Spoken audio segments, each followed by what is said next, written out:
ગઠિયાભાઈ એ મને ગાડી મૂક્યો. અચ્છા લંબુભાઈ ગાડી મૂક્યો મને.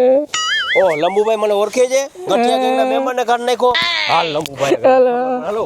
એ ગઠિયા ગંગના પ્રમુખના ભાઈને કાઢ્યો છે. એને ખબર નથી, એને લંબુને ખબર નથી આપણે શું છે અહીંયા. હાલો એને જાણે કે नहीं सारुण के यहाँ कुछ तो આ લાંબાભાઈ બહાર નીકળ, બહાર નીકળ, બોલાવો બહાર નીકળ. મને ગાડી મૂક્યો. અમારે ગઠિયા ગ્રુપના મેમ્બરને કાઢો ને ઘરમાંથી તો પેલા ધોરા કાગળ ઉપર છે ને લખાણ કરવું પડે હો. અને એમને નીકળે નહીં.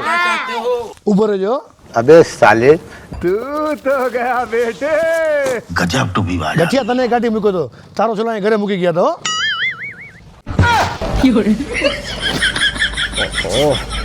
હવે આપણે શું કરવું ગઠિયાભાઈ? હવે આપણે સીધા જુનાગઢ. હે સાધુ તેરો સંગડો ના છોડો.